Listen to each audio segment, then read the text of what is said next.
Welcome to the recap and review of the Zapan arc of Battle Angel Alita, comprising chapters 23 to 29. In my opinion, this is where a good series starts to become something great. Where the first three arcs were only loosely connected stories with character development carrying through, here elements built up over the first three arcs come together to radically shake up the status quo, and we start to unravel key mysteries. So let's jump right in.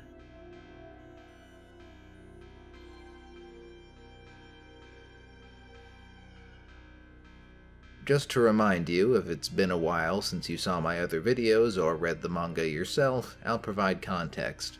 In the previous arcs, Alita's first love, Yugo, was killed, partly as a result of his own shady ties, and partly a conspiracy by one of Alita's enemies, a hunter-warrior she had humiliated named Zapan.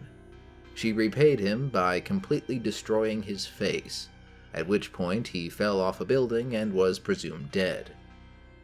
Distraught over Yugo's death, Alita went on a bit of a soul-searching journey by joining a combat blood sport called motorball. Ultimately, she developed a rivalry with the dying motorball champion, Jashugan, culminating in a duel as Alita's last motorball match. Alita's friend/father figure, Dr. Ito, had briefly joined Jashugan's side of that feud for his own reasons and promised to look after the champion's sister Shumira after he died, so Jashugan faced Alita with no regrets and all of his resolve. Alita lost that fight, but regained some memories of her past, a greater confidence in her sense of identity, and an appreciation for what's important to her. Moving on to this arc, we begin in what looks like a soup kitchen. A woman is ladling out meals for the disheveled masses of the scrapyard while a man keeps things orderly. The woman is new, but the man looks familiar.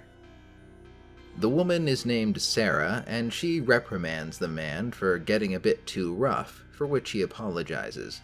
She tells him to remember his generous, forgiving side, assuring him that he is a kind man. He says he'll try it. This really is Zapan, with a new face and seemingly having turned over a new leaf, evidently thanks to a woman that's helping to find the best parts of himself. We actually know exactly when this scene is taking place, since a TV broadcast nearby tells us that tonight is when Jashugan and Alita will have their duel, which means this is the day Alita's face gets plastered on every screen in the scrapyard. Here and now, that's going to have some horrifying consequences.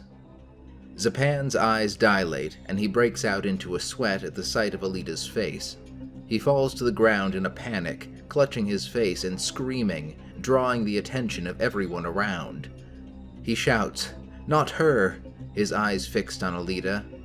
Zapan has a traumatic flashback of her just as she delivered the attack that destroyed his face. He blindly smacks the man who was trying to help him so hard he dislodges an eye. Zapan may not have anything on Alita, but he's still a combat cyborg. "No, this is wrong," Zapan says as he starts clawing at his new face. "This isn't my face!" He screams in a frenzy as he scrapes the false flesh away from his bare metal skull. Sarah tries to stop him, but he lashes out again, this time catching her in the throat and severing her head. It tumbles into the soup pot. After realizing what he's just done, Zapan starts shaking, muttering Sarah's name as he picks up her head. The crowd watches on in horrified silence as Zapan shuffles away, continuing to mutter her name. At the bottom of the page, we see that the factory has put a bounty on Zapan's head for murder. We then jump ahead in time by 2 whole years. To be honest, I had completely forgotten there was such a big time skip for this arc until rereading it for this video.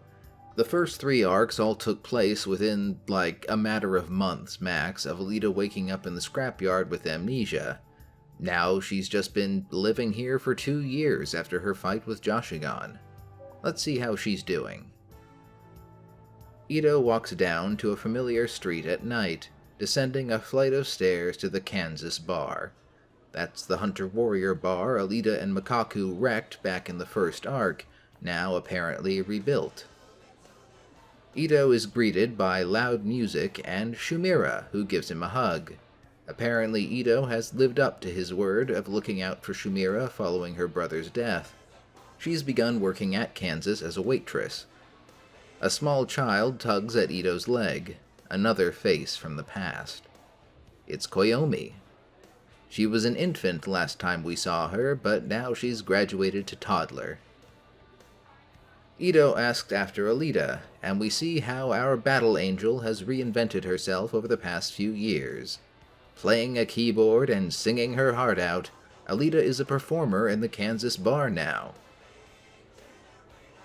A note on the song she's singing. In the original Japanese release, Alita is actually singing a cover of the song Big Generator by progressive rock band Yes. But the original English translator rewrote the lyrics, presumably out of copyright concerns. This edition keeps those changes, though you can still see the references to Big Generator in the art. Alita's audience sends her off with rousing cheers. This is far from the skeptical attitudes everyone had when she first showed up. She's downright popular now. Alita meets Ito at the bar. He remarks that he always thought of her as a warrior, not realizing there was a sensitive musician underneath. Alita laughs that there's rhythm and melody in both music and battle. We also learn that Alita has actually moved out of Ito's clinic. She lives on her own now and has taken up reading old German playwrights, apparently. She's a martial artist, racer, musician, and reads classics. Alita's a girl of well-rounded talents. A few of Alita's fans stop to congratulate her on their way out, at least one of whom I recognized from the last time we saw her at Kansas. And Ito takes out a letter from Umba, Alita's motorball engineer from the last arc. Things seem to have turned out just fine for him as well. He started an engineering company with Mr. Thompson, Alita's old motorball sponsor. He isn't writing to talk about that, however. He has information about Alita's old Berserker body. She had put the advanced combat body in storage upon becoming a motorball player, but it turns out her late manager Ed sold it for cash without telling anyone. He was determined to keep Alita in motorball, so I guess he wanted to get rid of the option. That didn't sit right with Umba, so he hired some people to track it down. Finally, they've been successful. Ito thinks it's important that they get it back, as it's a very dangerous piece of technology. But according to Umba, the current owner refuses to negotiate a sale. His name is Desti Nova, a name that gives Ito a shock. He's heard that name before. Joshigan received a life-saving and brain-augmenting surgery from the man. Also, going by description, Ito has reason to believe the same man created Makaku, the vicious cyborg murderer Alita took care of shortly after awakening in the Scrapyard. Curiously, it doesn't seem like Ito ever informed Alita of these things, since she doesn't seem familiar with the name. He decides to take it on himself to go visit the man at the address Umba provided. Alita offers to go with him, but he declines, preferring to keep things simple. Oh, how fateful that decision would turn out to be. Koyomi and Shumira also volunteer to go, but he declines them too. Just outside, those two fans from earlier are still fantasizing about Alita as they amble down a narrow alley. A ragged, cloaked figure watches them from a pipe overhead. The figure jumps down. One of the fans turns to look, only to receive a signpost through the mouth and out the top of his head, killing him instantly. The figure, who is clearly a heavily bandaged and deranged-looking Zapan, leaps on top of the tank-tread body of the surviving fan and grabs him. He asks when this guy became Alita's little lapdog. Again, this guy with the tank treads actually appeared in the Kansas bar back when Alita first humiliated Zapan, so they go way back to his hunter-warrior days. He recognizes Zapan despite his terror, asking incredulously if he's really still holding a grudge against Alita. Zapan questions whether the other even really remembers what Alita did to him. Zapan remembers, and he can't let it end until she experiences the same hell he's been through. The other hunter tells him he's crazy, especially if Zapan thinks he has the strength to overpower Alita. I mean, he's right, but that is a very bold thing to say to the crazy man that has a knife on you. He goes further, reminding Zapan that Alita beat the monster Makaku, and then went on to dominate the combat sport motorball. This actually seems to work for him, because it sends Zapan into a freakout, crying and grabbing his face, exclaiming that Alita is a demon. The hunter continues mocking him and prepares his weapon, recognizing that this is his chance to take Zapan out. Instead, Zapan sinks his blade right between the hunter's eyes, leaving it in his body as he staggers away. He rambles about needing strength and unwraps a package to reveal Sarah's severed head, preserved in a jar. He holds it up as if in prayer, asking Sarah to give him the strength to kill the devil. Sometime later, the other hunter-warriors stumble across the bodies and immediately recognize it as Zapan's handiwork by his blade. One of the hunters declares that they should do what hunter-warriors do and take him out, but he's shoved aside by a grizzled old man accompanied by 4 cyber dogs. The hunters turn territorial, demanding to know if the old man is a hunter and that he should clear off their turf. The man ignores them, but the dogs start barking at them and the hunters brandish their weapons. Before things can escalate, a voice calls out to take it easy.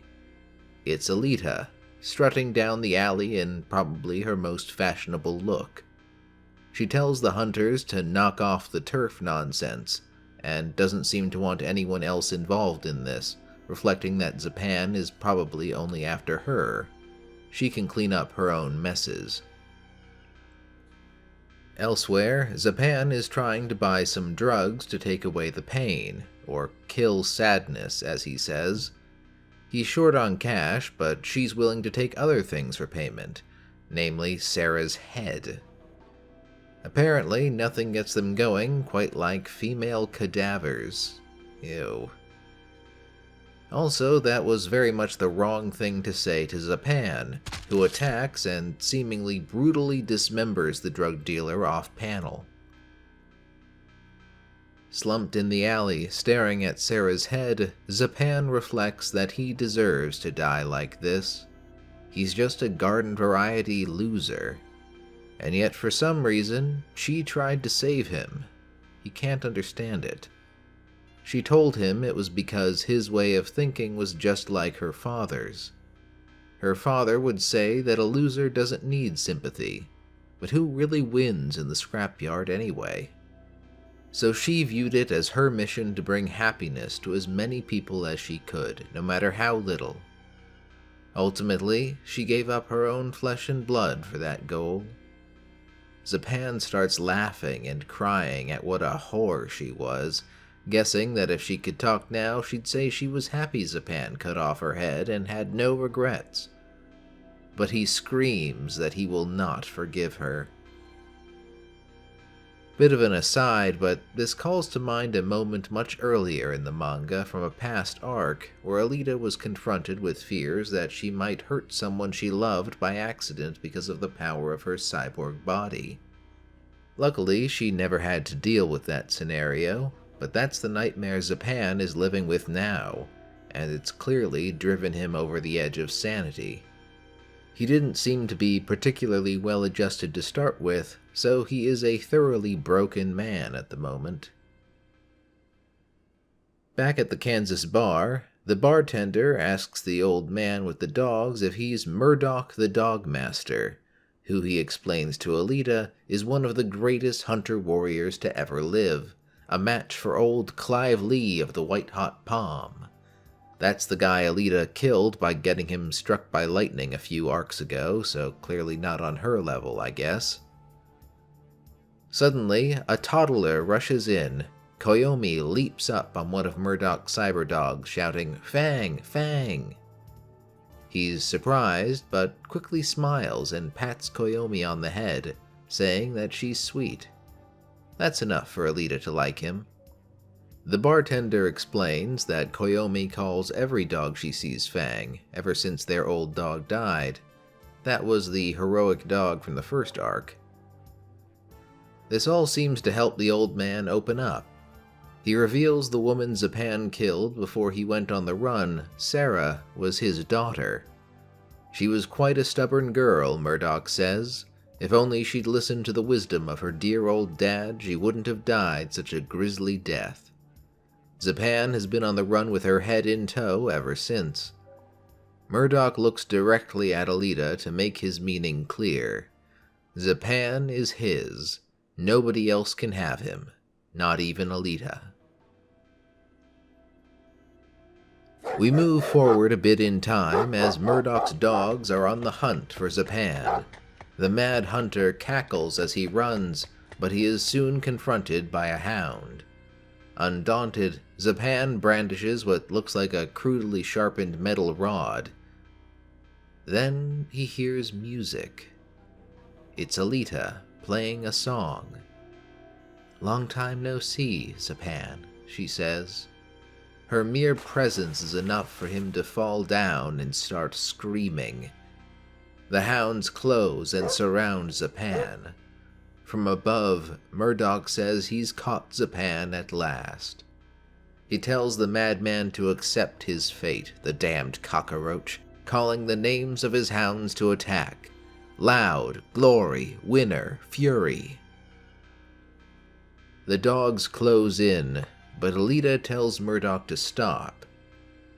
The vengeful hunter protests, but Alita assures him she only needs a little time with Zapan. She turns to him with a hard look and asks if he hates her. Stuttering, Zapan affirms that he does. She asks if he wants vengeance.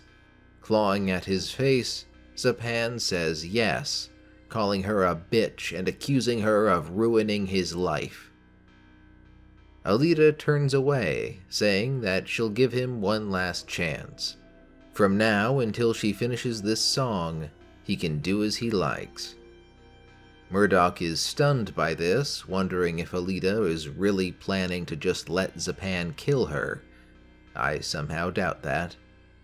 Scarcely believing it himself, Zapan grips his weapon and starts to laugh.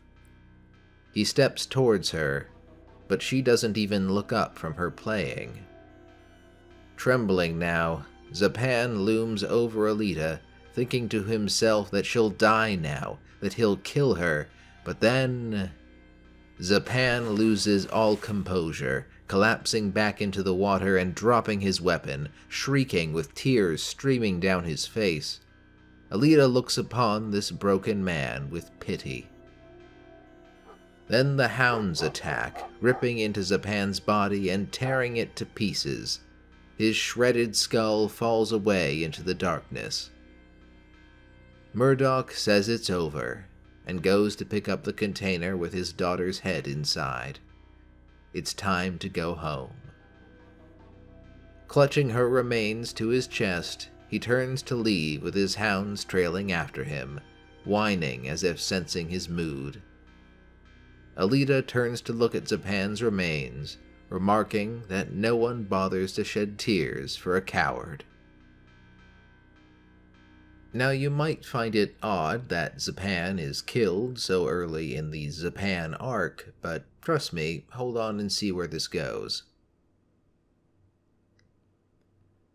Sometime later, we see what else Alita has been getting up to aside from her musical career.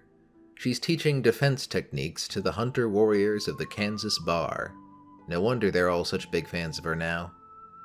While she shows them how it's done, It seems Murdoch has embraced a quiet retirement, sitting in the corner of the training yard with his hounds.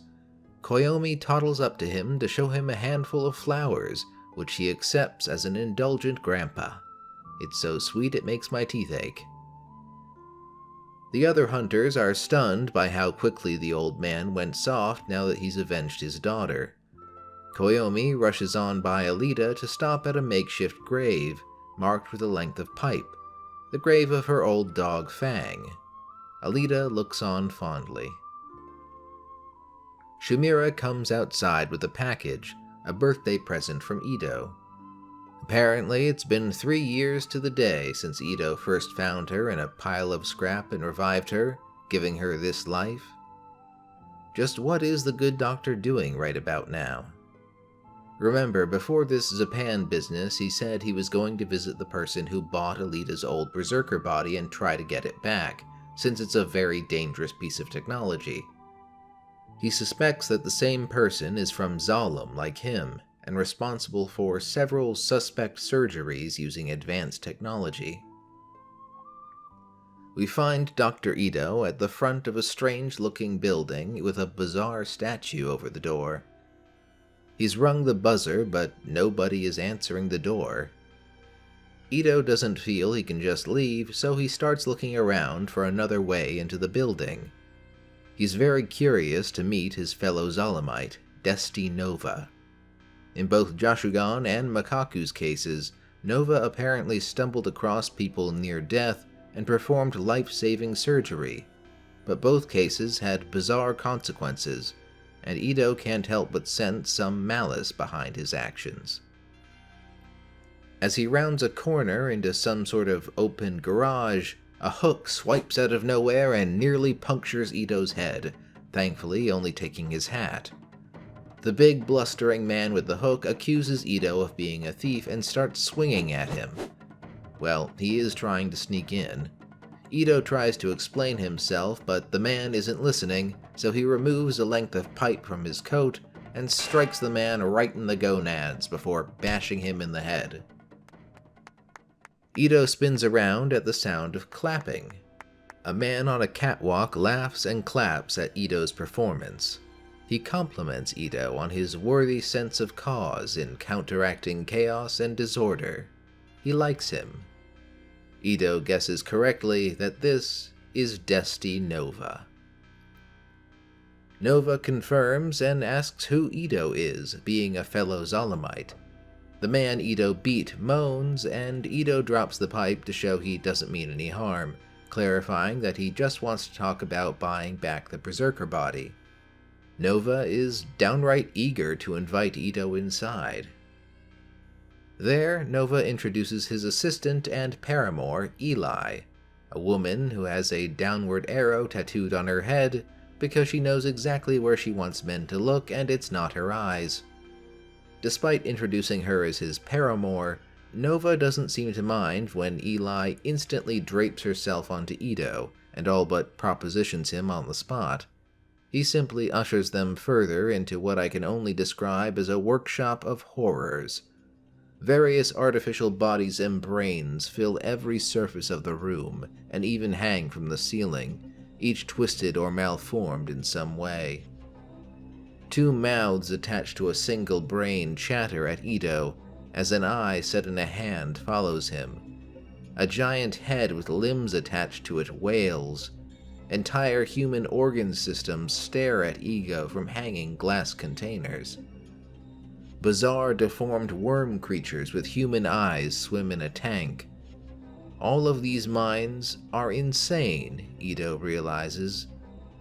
Nova seems surprisingly solemn, saying that this room fills him with a pious sensation.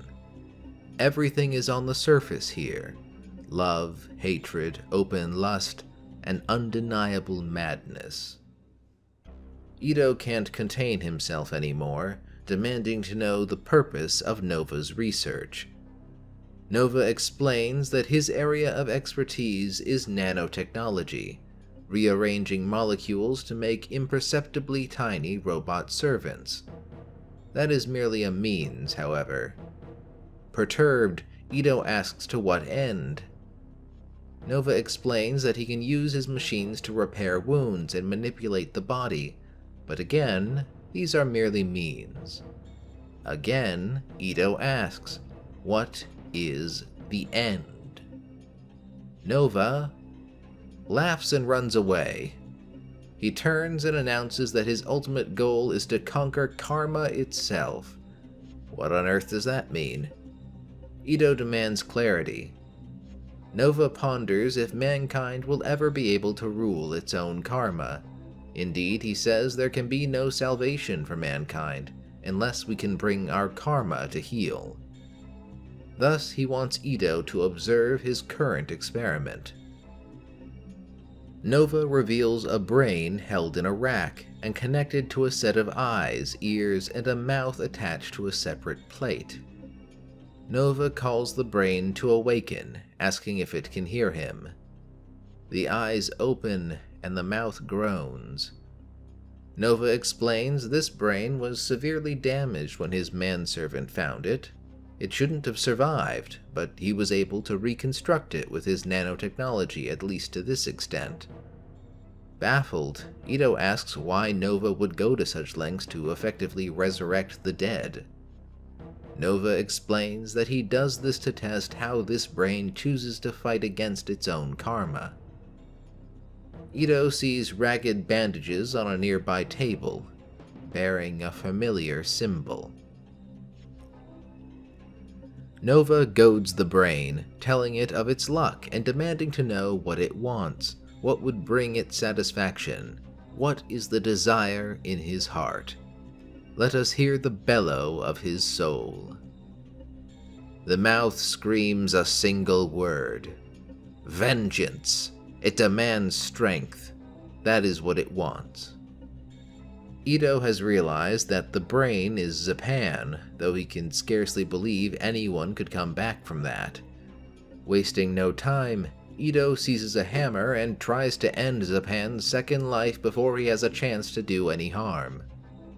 Eli intercepts him, throwing the doctor over her shoulder and slamming him to the ground, pinning his arm behind his back. She takes advantage of the position to start nibbling his ear. Ito screams in frustration. Nova is surprised. He had no idea Ito would know this brain. Ito explains that the owner of this brain is a vicious killer who must be destroyed before he can do any more damage. Nova says he can't let that happen. This brain is now his patient, and now so is Ito, he says while grabbing the latter's head. Ito's eyes bulge and he sweats in stress and fear. Back with Alita, she's learning a bit of gardening with Shumira and Koyomi. Just as Alita sends Koyomi off to get water and newspaper, Gonzu walks up to see what they're up to. Apparently, that gift she received from Ito was these seeds, sweet peas, apparently. That makes Gonzu curious about what his old friend has been up to, but Alita hasn't seen him since he went to confront the man who purchased the Berserker body. In fact, she's gotten a bit worried since he was supposed to be back last night, but she hasn't heard any word from him. It would seem this is taking place the next day following Ito's visit to Nova's place. So what happened? Well, Shumira interrupts the discussion to ask Alita what sweet peas mean in the language of flowers. Alita looks it up and finds that sweet peas means kind memories. That's a very thoughtful gift from Ito, and it really fits the comfortable place Alita seems to have found in life at this point. Which is why you should probably be getting a sinking feeling right around now that it's not going to last. Just then, the owner of the Kansas bar calls to Alita through a window that someone's come to see her. Apparently, this courtyard is out back behind the Kansas bar. The person turns out to be someone Alita doesn't know, rocking a 1920s paperboy look. This person is just a driver, apparently hired by Ito to bring Alita to him. This rings some alarm bells for Alita, who immediately asks if something happened to him, but the driver doesn't know. After gently telling Koyomi that she has to leave and the toddler will have to take over the flower planting, Alita tells the driver to wait a moment so she can get something. She jumps straight up to the 3rd story, taking the fast way to get to her new room, apologizing for scaring a bystander along the way. She digs around in a stack of books, calling Ito stupid and that she told him she wanted to go with him. Alita removes a wrapped object covered in dust, the Damascus blade. I guess she hasn't used it since her motorball days, but now she's brought it out so she can save Ito. She leaps back down out the window to meet the driver, but just before she leaves, Alita pauses, filled with a momentary urge to turn back.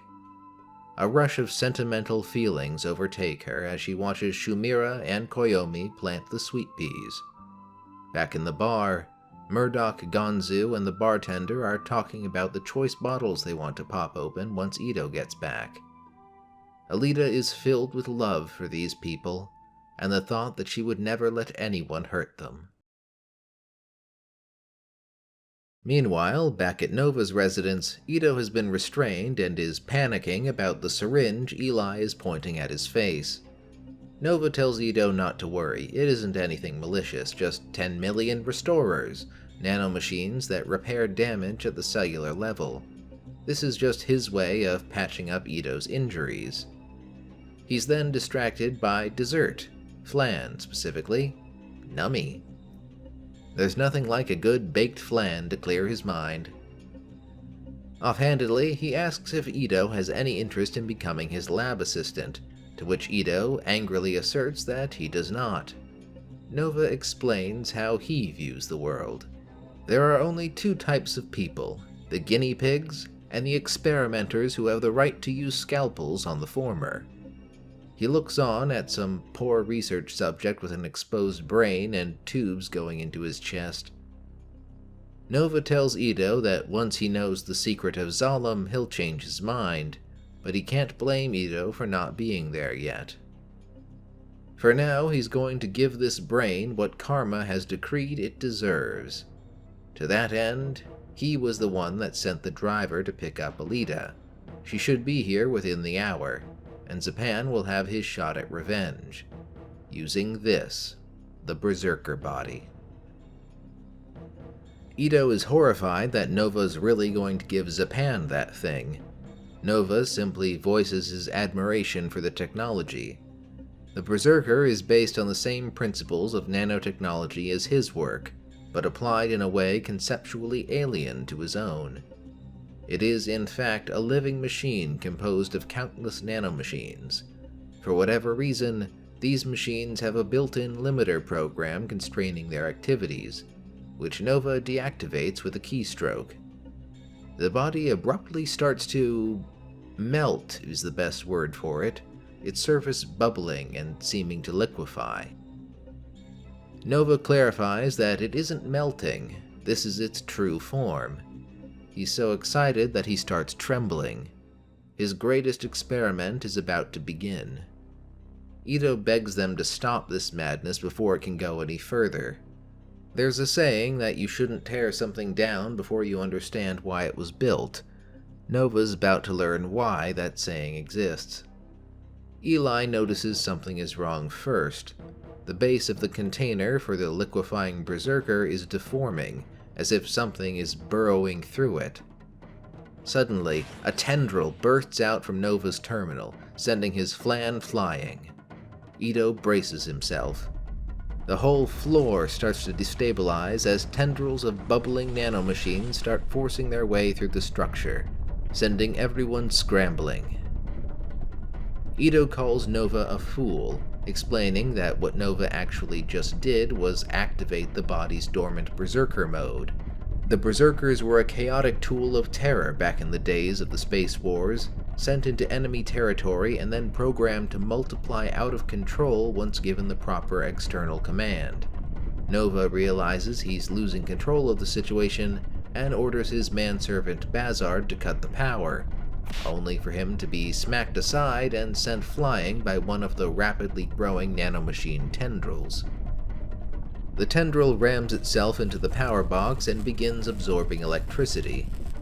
Nova recognizes this and realizes the red cables are programmed to seek out energy. while the blue cables strike out towards Zapan's brain. Zapan's new voice screams as the tendrils penetrate his brain matter,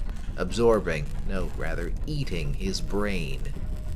Nova is interested that this is how the ancient weapon works, but he doesn't want to lose his whole lab, so he should stop it. He opens a case and takes out a large capsule, loading it into an injection gun of some kind.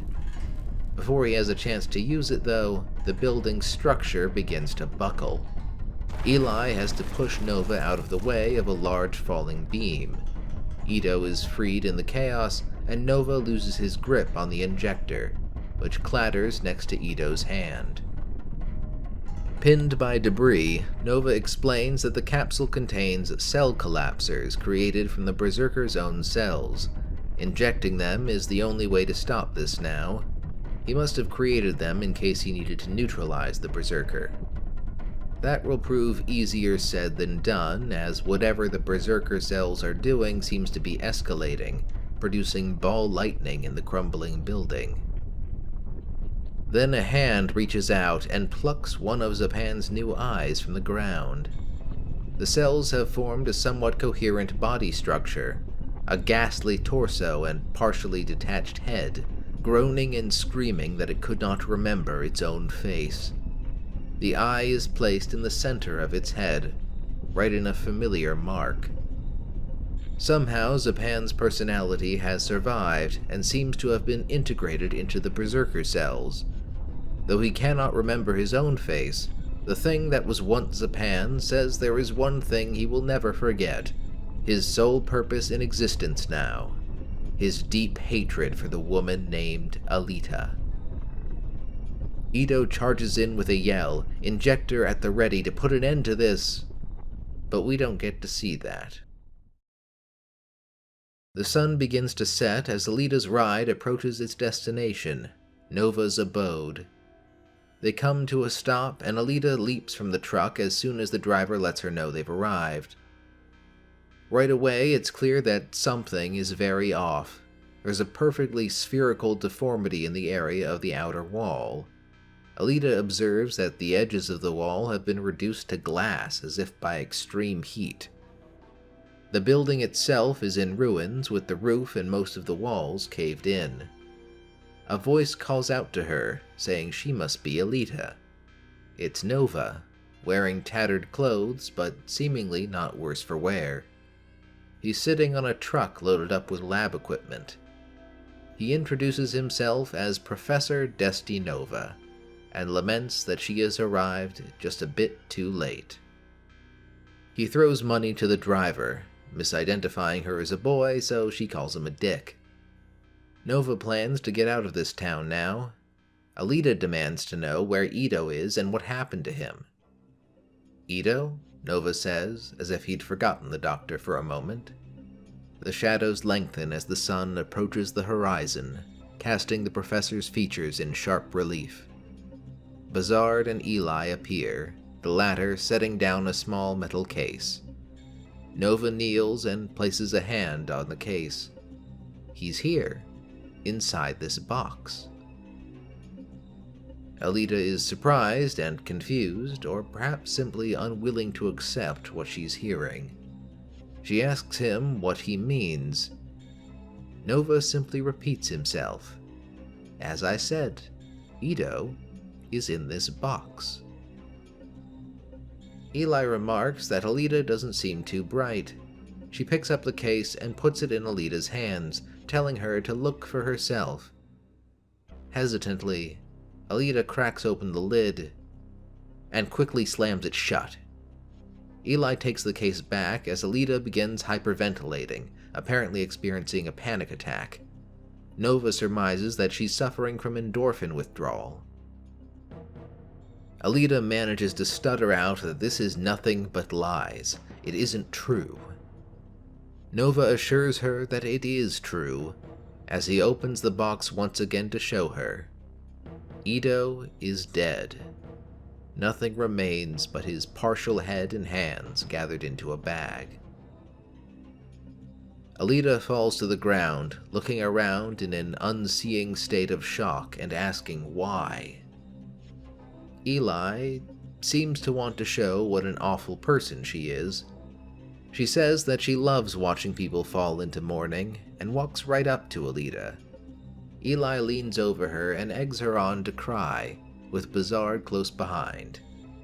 Nova ignores this and starts explaining the situation, how Ito desperately tried to stop the Berserker, but it was all in vain.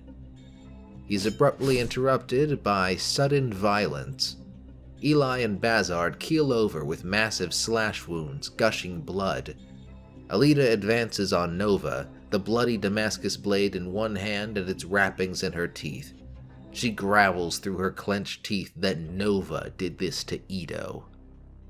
He tries to tell her not to be hasty, but Alita unleashes a battle cry and sinks her blade directly into his head. Her enemies lie around her, unmoving, as Alita drops her blade. She hugs herself and screams her anguish to the heavens. Far above where Alita's cries may reach, a bizarre sight may be seen. A misshapen form soars among the transport tubes connecting the floating city Zalem to the Earth on huge, vaguely insect-like wings. The thing that was once Zapan laughed to itself, saying, "I'm flying, I'm flying." Then missiles fly in out of nowhere, smashing into the creature and detonating. A group of netmen cyborg servitors of the factory were responsible for that volley, citing a Class A violation of factory law, specifically possessing a means of flight, as it's considered a threat to Zalem. Then a bolt of what I assume to be plasma arcs down to obliterate the netmen. The thing continues to laugh as he approaches the factory, generating another bolt and firing it off at the main gate. It melts right through the gate and an explosion rips out from the interior of the building. The thing grabs a still intact netman head and asks a question. Which way to Kansas? Out of context, that's a really random question, but he's probably hoping to find Alita at her old haunt. Back with our heroine, Alita jumps at the sound of Nova's hand smacking his own pool of blood. Her tear-stained face can only gape in horror as his bloody body rears up like the living dead, muttering that she killed him. Nova explains that each of them have a supply of restorer nanomachines in their bodies, so this level of damage is easily repaired on its own. That being said, the loss of so much blood has left him feeling unwell. Bazard and Eli also rise, their wounds repaired. Nova said Ito warned him she was impetuous, but he didn't expect an attack out of the blue like that. For now, she needs to calm down and hear him out. She must understand that he is able to bring Ito back to life. Nova goes on to explain the situation fully. First, that Ito died while trying to stop a man named Zapan who was brought back as a berserker. As he explains, we see the man, or thing in question, descend into the city, the wings that once bore it aloft deforming into something smaller, badly frightening a nearby vagrant. That poor soul is soon charred, their covering taken as a cloak by their assailant.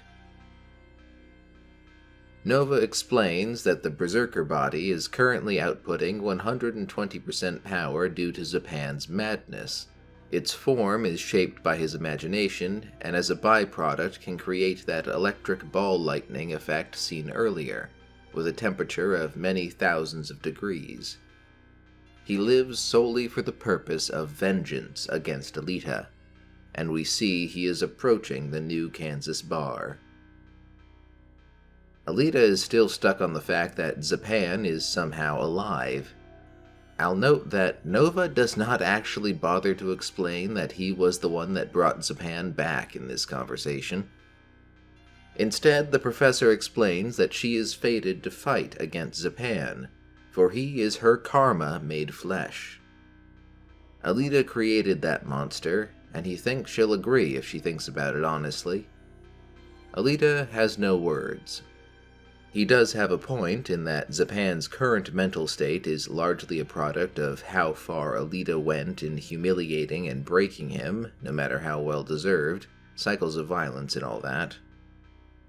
He does want her to have a decent chance of winning, so he's prepared a present that should help her against that monster. Nova reveals a container filled with what looks like fluid, but is actually nanomachines called collapsers, the same anti-Berserker nanotech that Ido tried to use against Zapan. If Alita can inject these deep into the Berserker body, then she might stand a chance. Alita grabs Nova by the collar and lifts him off the ground, forcefully stating that Nova said he would heal Ido and that it was a promise. He reassures her that she should have no fear on that front, as he already told Ido he was his patient. Alita gives him a cold and serious look before dropping him to the ground. Back at the Kansas, Shumira answers the phone, only to receive a near-indecipherable burst of static from the receiver as the call seems to be breaking up. Alita has wasted no time trying to warn her loved ones. She realizes that the Kansas is probably the first place Zapan will look for her, and tries to tell them to get far away from the place. Alas, her call disconnects, so Alita leaps aboard the truck that brought her to Nova's and tells the driver to take her to the bar. She reflects on what Nova said, that she created this monster, and prays that everyone will be safe until she gets there. As her ride speeds off, Nova suggests that his group ought to take their leave. Eli asks if he isn't going to watch how the experiment turns out. The professor explains that should the Berserkers start to wreak havoc in the Scrapyard, Zalum's forces will be forced to intercept it sooner or later, so there isn't much point in sticking around. The thing that was once Zapan enters the Kansas bar, its form shrouded. Shumira is probably used to ominous or scary people coming into this hunter-warrior bar, so she greets him cheerfully. With the waitress beaming up at him, the Berserker croaks, asking if Alita is here. Presuming this stranger is here for Alita's singing, Shumira tells him that Alita is out right now. Just then, the bartender calls out for Shumira, who turns away from the new guest just as it reaches out for her. A tipsy Gonzu bumps Shumira by accident just as the Berserker strikes. In a single violent moment, there's nothing left of Gonzu but blood and viscera. The bartender and Shumira look on in stunned silence, unable to believe their friend was just obliterated in front of them. The moment passes, and the screaming starts. Several hunter-warriors stand to confront the interloper. Plasma flares around the figure's exposed hand, burning away its covering as it demands to know, where is Alita? The intensifying energy creates some sort of surge. Glasses and light bulbs shatter as what was once Zapan laughs. The hunters call him a monster and charge him fearlessly. Sadly, they are quite out of their depth, and their enemy prepares a blast of ball lightning. The blast that follows shakes the whole building, blowing out several windows into the courtyard where Murdoch was resting. Inside, the bar is in flames. The hunter-warriors are burning up. It seems it's a race between whether the flames or Berserker cells will consume them first. One of the hunters, his body bubbling up as the Berserker cells consume its mass, shouts defiantly at the monster that was Zapan to drop dead and go to hell, just as the Berserker cells reach his brain and seem to implode his head. The beast's body, now towering, absorbs the hunters. It can't seem to stop laughing. Shumira holds a crying Koyomi, both filled with terror. The bartender quakes with fear as the thing turns to him and asks again, where is Alita? The bartender tries another tack, offering booze on the house and saying he'll have no trouble from him. He appeals to the old Zapan. the one that was once a regular here at the Kansas. This drink is the good stuff Zapan always wanted to try. He asks him if he remembers the past, how he was the one that raised the most money back when they had to rebuild the place following Alita's fight with Makaku. For the first time, the thing that was Zapan grows quiet and takes the glass. Desperately, the bartender hopes Shumira will take the opportunity and run with Koyomi, but before she can do more than lift herself up, the moment has passed. The glass shatters. The thing caresses the bartender's head, saying that he's right. He is the hero. The Berserker slams the man's head onto the bar, raising its other arm to strike, shouting that the hero always gets his revenge. A cyborg dog flies out of nowhere and stops the strike. Murdoch emerges, remarking that it seems Zapan didn't go to hell yet. He's been wandering around as a monster. That means he's still the target of Murdoch's hunt. Today, he will finally send Zapan where he belongs. Murdoch surreptitiously orders one of his hounds, Fury, to take care of the children. Fury quickly lifts Koyomi in his mouth, and Shumira grabs onto his neck. The thing just laughs, repeating dogs, dogs, then concentrates its energy, saying that he has a dog too. Somehow he shapes the plasma into the shape of a dog, a legendary black dog that folklore says will kill people in a flash of lightning. Despite this strange ability, Murdoch orders his hounds to attack. The clash goes poorly. One hound is severed in half, another's brain is destroyed, and the last is brutally slammed into a wall. The thing that was Zapan only laughs and laughs, until Murdoch emerges from the smoke up close and entangles the monster's head in a cord. He proclaims that if there's one thing he can do, it will be to ensure Zapan's death, a death he deserves for what he did to Murdoch's daughter, to Sarah. It infuriates Murdoch that good people die left and right in this world, yet monsters like Zapan remain walking around. His target says that he and Murdoch are the same, much to the latter's surprise. He says that Murdoch sees himself in Zapan. They both loved Sarah, possessing such jealousy and inferiority towards her that they harbored a deep desire to kill her. Baffled, Murdoch asserts Zapan is wrong and he is Sarah's father. The creature Zapan became continues to espouse its twisted and insane logic, that Murdoch is in fact jealous of Zapan for being the one to kill Sarah, and they are nonetheless both sinners. In order to assuage their sense of guilt, they must have a scapegoat, an offering to appease Sarah's ghost, so he shouts that Murdoch should help him take vengeance on Alita. Murdoch screams right back that he is not like Zapan, and he pulls the pin on his explosive. A massive explosion rips through the building, much larger than the blast from earlier. The building all but collapses as the bartender, Shumira, Koyomi, and Fury all dive for cover. For a moment, all that is heard is the sound of rubble settling and the echoes of the blast. Then a great burst of plasma rips through the debris. It's him. What remains of Zapan cackles as it soars up into the sky on newly made wings. On the ground below, Alita vaults from her ride and pushes through the crowd, panicking at the pile of wreckage where the Kansas used to be. Fortunately, Shumira, Koyomi, and the others emerge from a nearby manhole cover, safe and sound but shaken.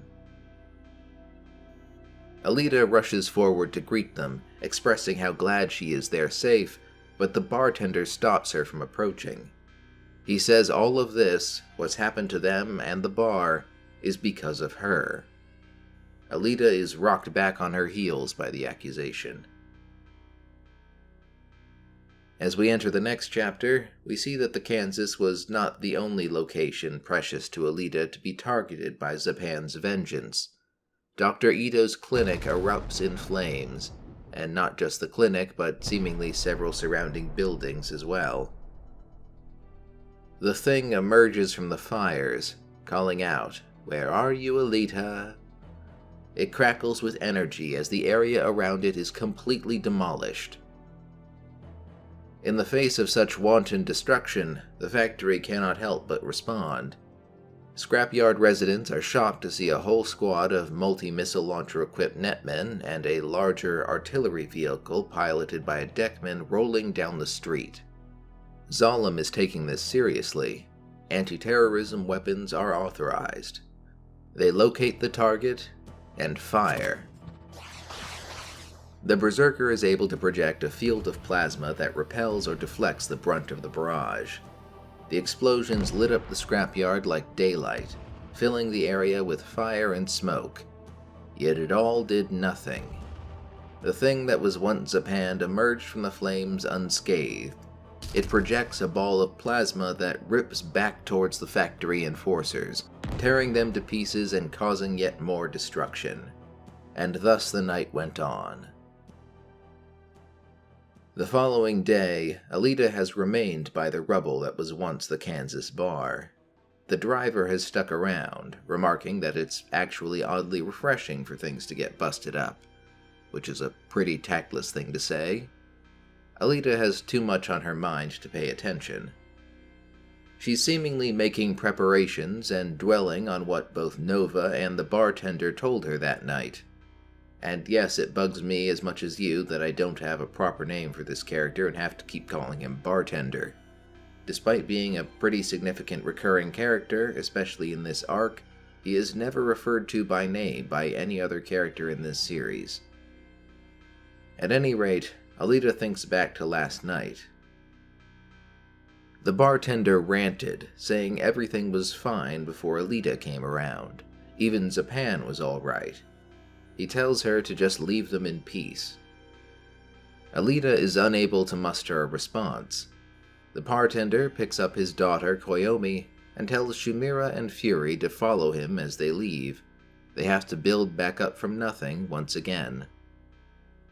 Shumira stops to offer Alita Kimji, a curious creature that's been following Alita around as a pet since the motorball arc. Shumira reassures Alita that this isn't her fault. All blame lies with the Monster Man.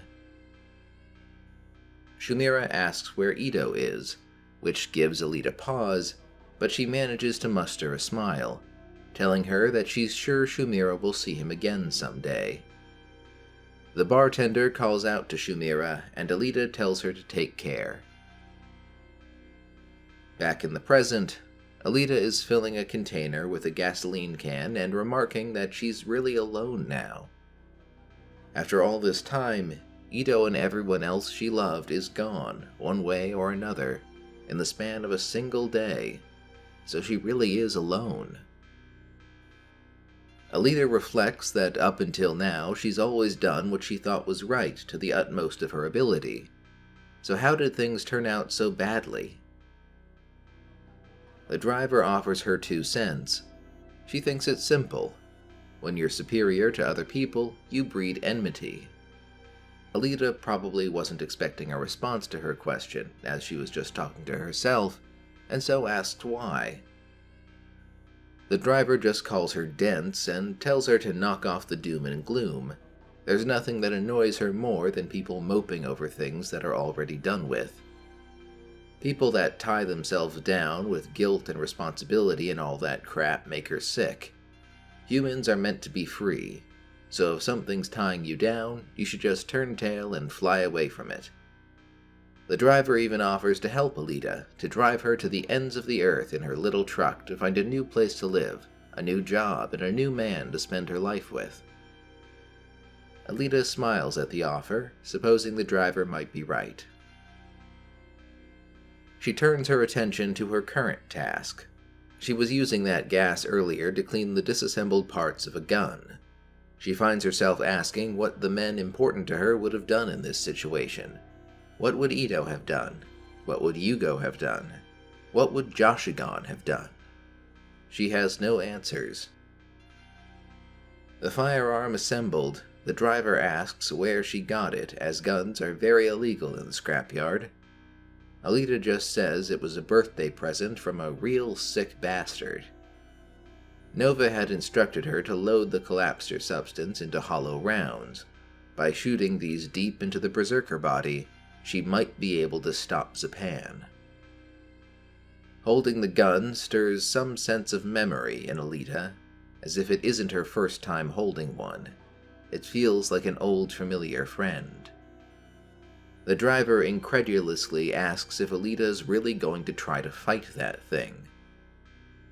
Their conversation is interrupted by a crowd of people Alita notices approaching, shambling through the wreckage. One of them raises a finger and points at her, screaming to the rest that she's Alita. A large cyborg suddenly appears, as the man shouts that she's the one the demon is searching for. He grabs Alita by the arm. She snaps at him, asking what he's doing. She isn't one to put up with this sort of treatment. She jumps up and twists in the air to strike the offending limb and tear it off. She drops an axe kick on his head for good measure. The crowd is riled up and starts casting stones. Alita snatches up the Damascus blade. In a blur of movement, she cuts each of the offending rocks neatly in half. Her attackers are taken aback at this display of power and skill. Alita demands to know what they want from her. After a moment, one in the crowd falls to his knees and starts to beg, begging her to help them. He says the factory troops have all been wiped out, so the only way to calm the demon's anger is for her to become a sacrifice. Elsewhere in the scrapyard, the demon in question roams through the ruins in fire and smoke, calling Alita's name. The rest of the crowd joins in, expressing fear that the monster will destroy everything. So the solution is simple. One life to save everything. Her life.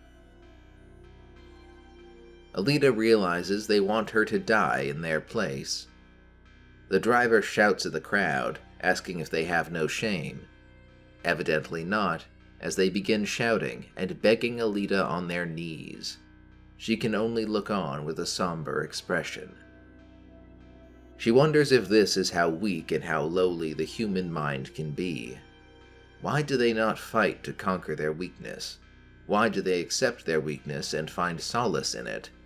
They would rather find a substitute that they can rely upon and abandon to certain death. And what about her?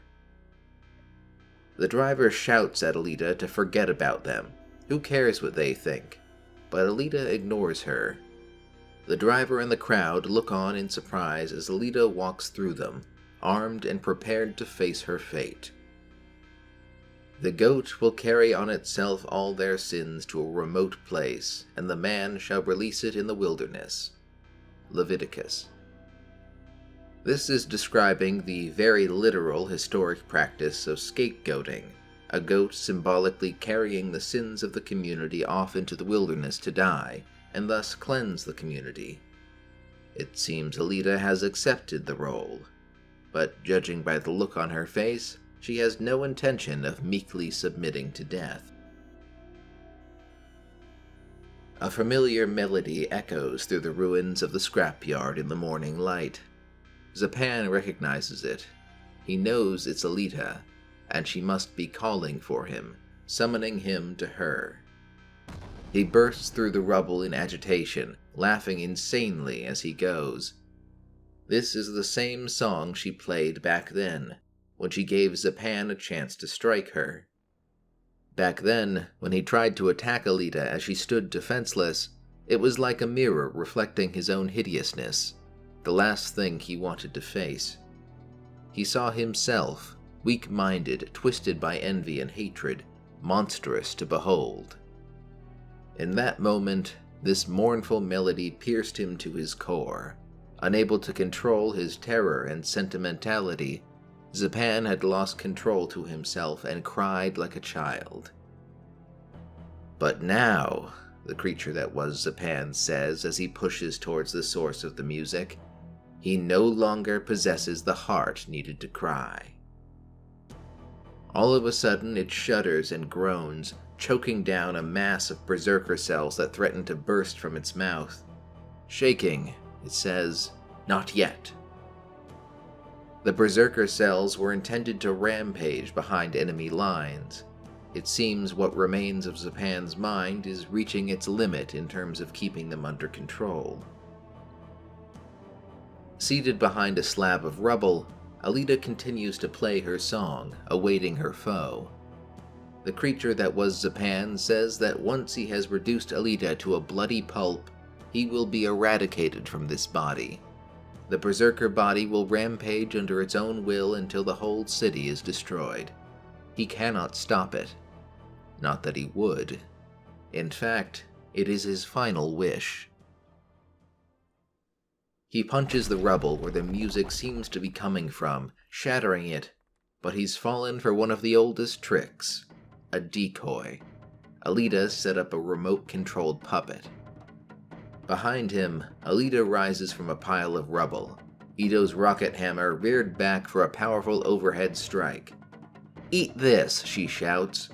Alita brings it down, but the hammer's tip stops, vibrating just inches from the Berserker's body.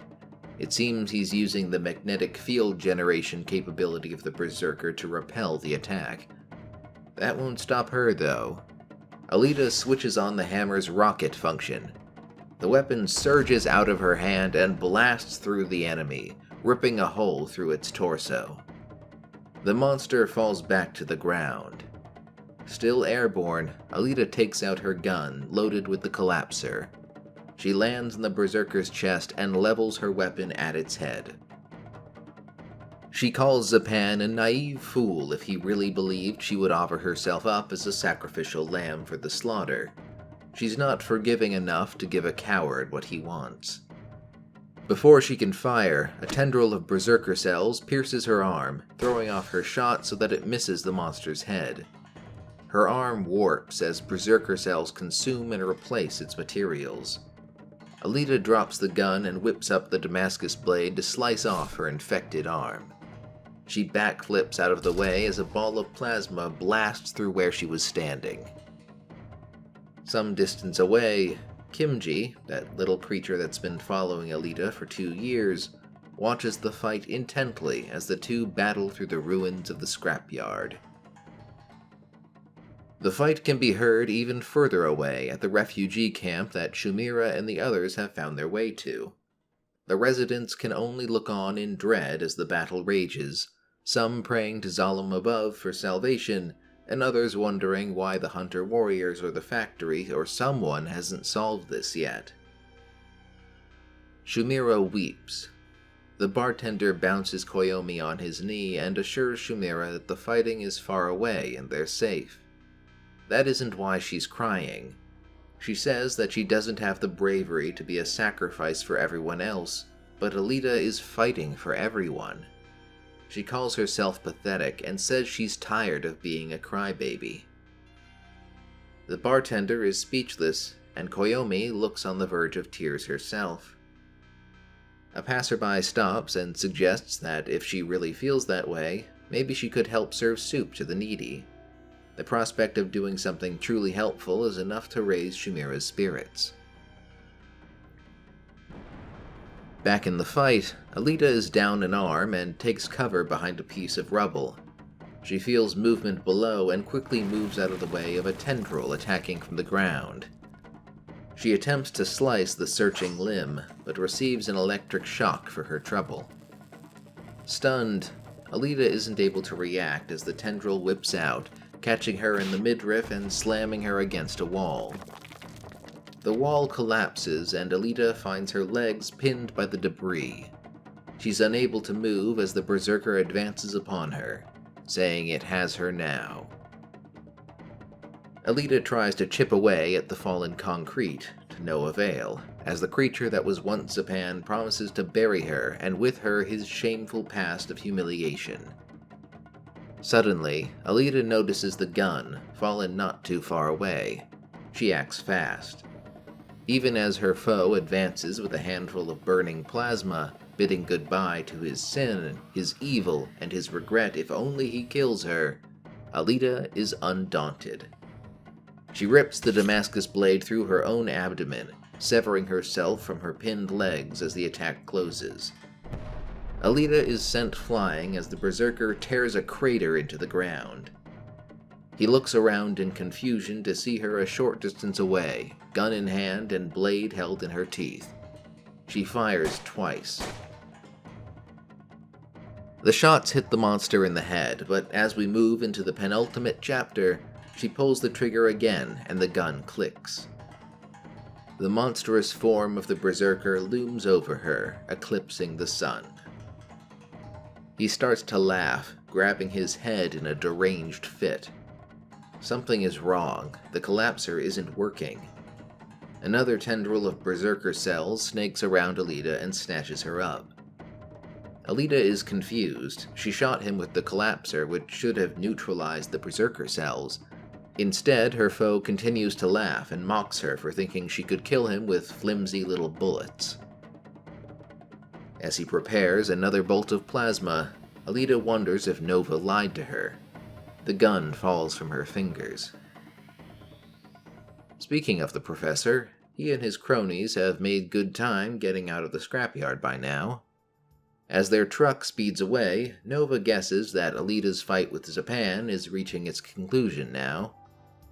Eli asks him if anyone has ever conquered their karma after he revealed it to them. He says probably not, as it's all they can do to stay alive in the moment. And yet we still live on. Our lives and histories are nothing but a long string of devastating, irreversible mistakes. His research will eternally cover how we process that fact and come to grips with it. Eli also asks if he really intends to keep his promise to Alita to restore Ido. He does, as Ido will be a necessary lab assistant for his great project. She insists that Nova rebuild him with flesh rather than plastic or metal, a comment which Nova attributes to her fetishes. Apparently, preferring all natural parts in one's partner is unusual enough to be a fetish in this world. Back with Alita, the gun clatters to the ground as the burning plasma approaches, but something strange starts to happen. The Berserker's arm swells dramatically, ballooning all at once. He's confused and holds the swelling limb in the air. And then it explodes.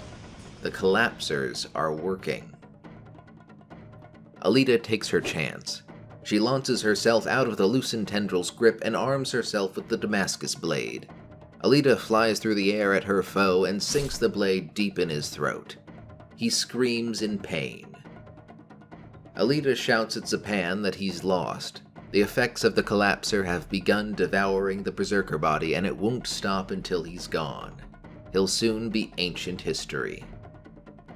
The monster only screams in anguish, changing its body to the winged configuration even as one of the wings is actively disintegrating from the collapser. With a burst of energy, they launch high into the air. Alita clings to her sword as she's carried aloft. Zapan curses her as his body disintegrates. He shouts at her that he won't go down without a fight, and he'll drag her down to hell with him. Spikes and tendrils emerge from the Berserker body and stab into Alita, injecting nanomachines that rapidly start to infect and consume her body. Now it's Alita's turn to scream in agony, but she's not defenseless. Alita takes out the collapser, the leftover she hadn't put in the ammunition. She drinks it even as the Berserker cells snake under the skin of her face. Now they both feel the agony of the Berserker cells in their bodies disintegrating, screaming as they fall together. Alita shouts as something strange happens inside her mind. She sees something odd. She sees a tent with two people sleeping inside, a woman, Sarah, and Zapan. Zapan sits up, wearing the same face he had when he was with Sarah. Sarah asks what's wrong, and he says that he's had the most horrible dream. He dreamed that he made a mistake and killed her, and the knowledge drove him mad. He became a monster and declared vengeance on everything, killing scores of people. What a nightmare. Sarah soothes him, telling him it's just a dream and that isn't the type of person he is. Zapan is worried, terrified about what might happen if he lost her. He asks her what he would do, what he should do if he lost her. Sarah holds him and tells him that no matter how hard it gets or how much you suffer, you must accept it. You mustn't blame anyone else for your trouble, but face facts and hold your head high. And if you make a mistake and know deep down that you've lost, don't be stubborn.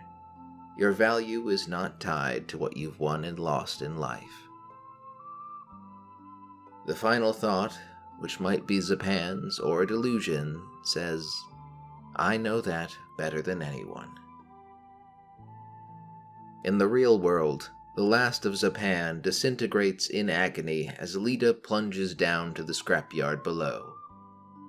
She's incredulous and confused at whatever she just witnessed, asking if that means she should just accept strength and weakness, good and evil, all of it equally.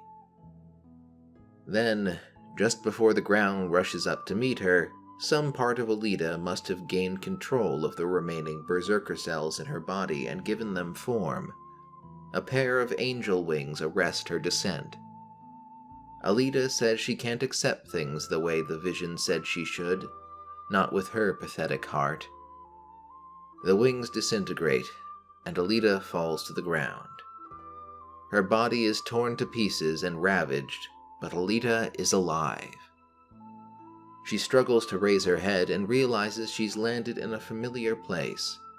This was the courtyard behind the Kansas, where she planted those seeds Ito gave her with Shumira and Koyomi. They've already begun to sprout. Alita begins to cry at the sight. She collapses and lapses into unconsciousness, but not before remembering that in the language of flowers, these meant kind memories. And that's the Zapan arc. It's definitely an ending that leaves a lot open about what's going to happen to Alita next, but worry about that another time. Like I said at the start, I think this is the arc where this series really starts to click for me, and it sort of elevates the series before this point while being a status quo shattering catalyst for the series from this point forward. Everything from the quietly built up mystery of Nova in prior arcs to Zapan's vendetta to the missing Berserker body all come back in logical and interesting ways. Even Alita's stint in Motorball turns out to be the trigger that set Zapan off on his spiral to insanity. There's also some world building that comes back, like the Netmen that come in to shoot down Zapan because he's violating the law about flying that played a big part of Yugo's backstory. This is basically payoff for the entire first half of the series. It also puts a lot of emphasis on the connections Alita has managed to build in her life so far, not just with Ito, but also with Shumira, Koyomi, and the other hunter warriors. She's someone that really seems to treasure these relationships, before the events of the arc really push that character trait to the limit. One way or another, most of those connections are severely challenged or lost forever. Even the people of the Scrapyard as a whole turn against her in their fear, while also asking her to sacrifice herself to save them. Nonetheless, she still puts herself on the line to defend them, even against an enemy that outclasses her in sheer power. Alita does triumph, but we're left with the question of how Alita will cope with all she's lost. Zapan seems to want to answer that question. This is the only part of this arc that left me with some big question marks as to what is actually going on. In the brief window where Zapan and Alita are physically connected by the Berserker cells, she has this odd vision. Sarah tells Zapan to basically not make all the choices he made after she died. This could be some part of Zapan that's in denial about the monster he's become, or perhaps recognizes and regrets his mistakes. In any case, it comes across like, intentionally or not, Zapan is warning Alita not to make his mistakes. She must accept her losses and walk forward with her head held high. Alita is less than confident she has the strength of heart to do that. We'll see in the future how Alita comes to terms with all she's lost, but suffice to say, her life is in for some dramatic changes. Lastly, I really love some of the art in this arc. There's some very memorable pieces from her musician stage, and then from her fight with Zapan. These are some of my favorite visuals for this whole franchise. That'll be all for today. Give it a like and subscribe so you don't miss the next part of Alita's story in the Tooned arc.